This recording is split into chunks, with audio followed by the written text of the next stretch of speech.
everyone! It's Mika and welcome back to my channel. So for today's vlog is i-share ko sa inyo guys yung aking updated kilikili routine. Yes, bakit updated? Kasi nakagawa na ako nito. 7 months na yata yung nakakalipas, I think. Ngayon, feeling ko ito na yung time para gumawa na talaga ako ng aking updated kilikili routine dahil nga ang dami na din nagre-request na gumawa ako ng video to. So, eto na yun guys. Intro pa lang, ipakita ko na yung before kung anong itsura ng kilikili ko. Yan yung nasa video. Bibigyan ko muna kayo ng 4 na common na dahilan kung bakit ba umiitim yung kilikili natin. Especially sa mga girls. First is ang paggamit ng deodorant or antiperspirant. Bakit? Kasi maraming mga deodorant ngayon at antiperspirant ang merong ingredient na aluminum chlorohydrate or aluminum.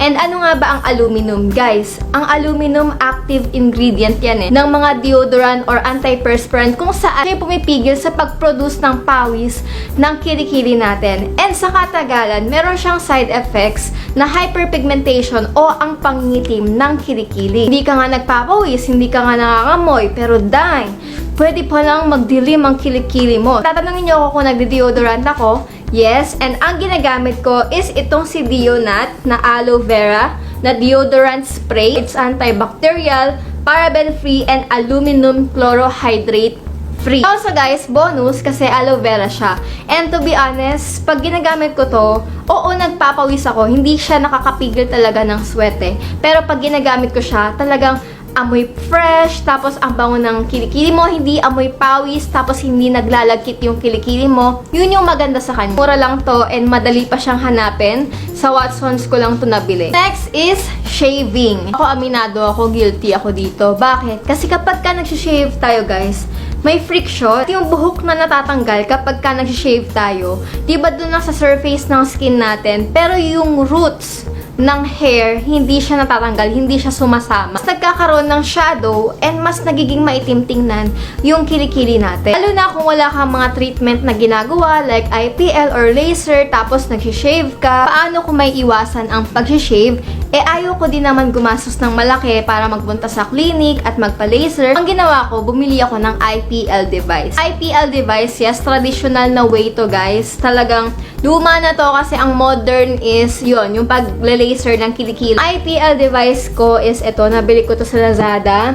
Malapit na siyang mag 1 year sa akin. Number 3 is ang pagsusuot ng mahigpit na damit. Kasi yung friction between the fabric and your armpits can lead to darkening of your underarm. Pag nasa bahay lang ako, talagang maluluwag yung mga t-shirts na sinusuot ko o kaya sleeveless. Pili kayo ng mga t-shirt na maluluwag, yung talagang makakay ngayong kilikili nyo. Number 4, yung pang-apat na dahilan is minsan nasa lahi natin yung pagiging maitim yung skin. Yung chance nyo na ganun din yung magiging skin tone ng kilikili nyo. Ayan, minsan nasa lahi din kasi. So ngayon, alam mo na yung mga common causes kung bakit kaya nangingitim yung kilikili natin. And ngayon, isi-share ko naman yung mga products na nakatulong sa akin at sana makatulong din sa inyo. So, ipapakita ko ulit guys yung before ng kilikili ko. Ayan siya. And kagagawan ko din naman eh kung bakit naging ganyan yung kilikili ko kasi hindi ko siya iningatan, hindi ko siya inalagaan. So, syempre babae tayo, hindi natin maiwasan yung ma-conscious sa sarili natin, tapos may insecure sa iba kasi bakit sila maputi, ba't sila makinis. Ito yung mga ways and ito yung mga products na ginamit ko para talaga mag-improve yung kilikili ko. Dahil nga gusto mo paputiin yung katawan mo, syempre gumamit ka ng whitening soap. Any whitening soap, papaya soap, glutathione soap, kojic soap. Ang ginagamit ko kasi is itong si Kojic acid na soap. Nabili ko lang siya sa hypermarket. Yung usual na Kojic soap lang. Bakit Kojic acid soap yung napili kong whitening soap? Kasi si Kojic acid, it inhibits and prevents the formation of tyrosine. Si tyrosine is an amino acid needed to produce melanin. Di ba familiar sa atin yung word na melanin? Pag naisip natin yung melanin, ay ito yung pigment sa hair, sa skin, sa eye. Kung si Kojic acid, na-inhibit niya yung formation ng tyrosine, ang ending is walang production ng melanin. Or na-inhibit niya din yung production ng melanin na ang side effect is skin lightening. So, yun guys. Kaya nakakaputi yung Kojic acid soap. Kung gagamit ka ng whitening soap, gumamit ka din ng whitening scrub. Exfoliate your underarms at least once a week. Kasi exfoliating is the key para mawala o matanggal yung mga nag-accumulate na dead skin cells dyan sa underarms natin. Meron akong dalawang scrub na ginagamit na pwede kong i-recommend sa inyo. First is itong si Gluta-C Intense Whitening Body Scrub. Tina-target niya yung mga dark and rough areas ng skin natin. And meron siyang glutathione, vitamin C, and papaya enzyme. Actually, yung first kilikili routine ko, ito yung scrub ko doon. And ito pa din naman yung ginagamit ko hanggang ngayon. Ayan, hindi siya napalitan. And kasi gusto ko siya dahil madali siyang hanapin. Sa Watsons lang guys, meron ito sa hypermarket. Kung sensitive yung skin mo, may i-recommend ako sa yung facial scrub. Actually, face and body scrub to.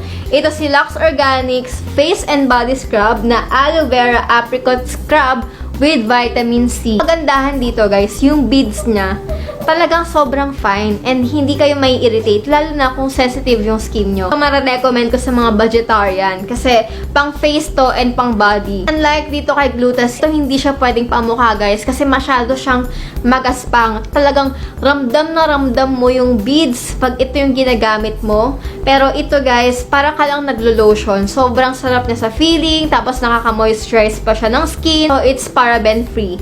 Kasi si paraben, nagko-contribute din yan sa pag-itim ng kilikili natin. Next is, gumagamit ako ng toner sa kilikili. Yes, toner guys. And ito yung ginagamit ko. Ito si Power Glow Essence Toner with galactomyces and vitamin C. Hindi ko sinabing pang kilikili to pang face talaga siya. And actually, bagong release lang to ni Lux, so hindi ko pa siya ganun katagalan na ginagamit. Sinabi ko na sa sarili ko na why not i-try ko to sa kilikili ko. Dahil nga meron siyang galactomyces. Galactomyces kasi powerful skincare ingredient siya that will revive your dull, tired-looking skin. Bagay na bagay siya sa kilikili ko kasi masyadong haggard. Ilan sa mga benefits ng galactomyces is nakakatulong to minimize the appearance of pores, controls sebum production, and even out dark spots. Plus, samahan mo pa ng vitamin C. Vitamin C is a potent antioxidant that can neutralize free radicals para mas smooth and firm tingnan yung skin natin. Last is to moisturize your underarms. Kasi guys, kung gumagamit kayo ng kojic acid soap and whitening scrub, i-expect nyo na yung skin nyo sa kilikili is dry. So, kailangan nyo talaga na i-moisturize yung part na yan. Sa IPL ako.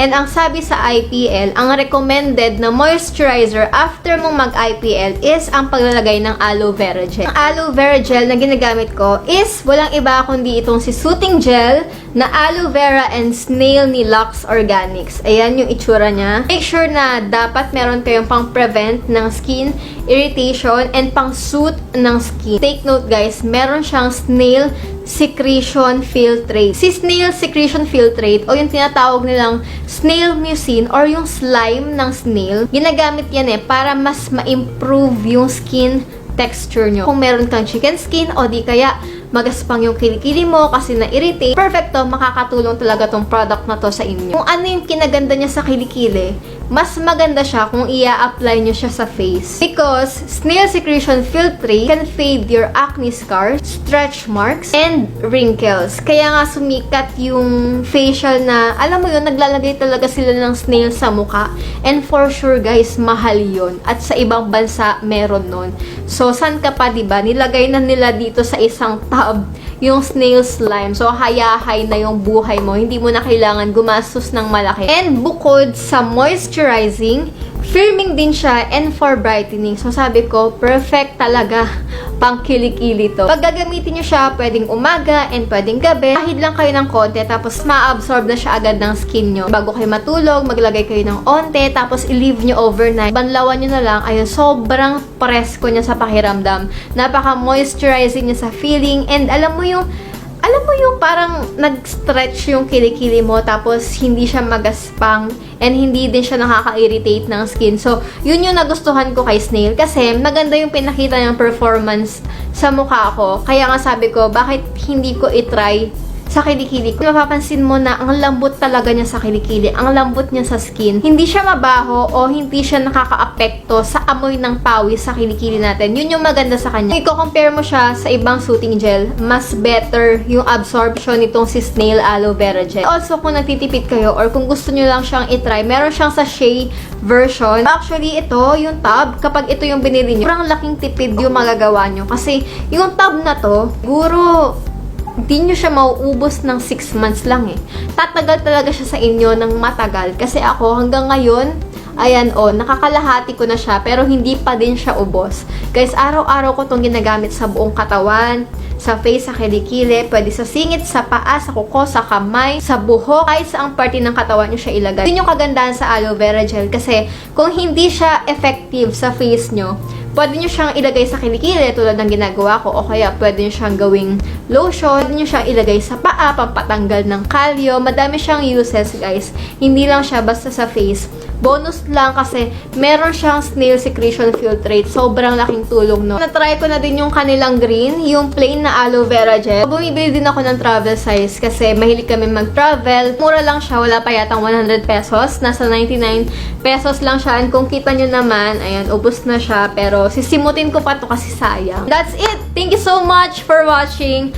Don't forget to like, share, and subscribe. And I'll see you on my next video. Bye!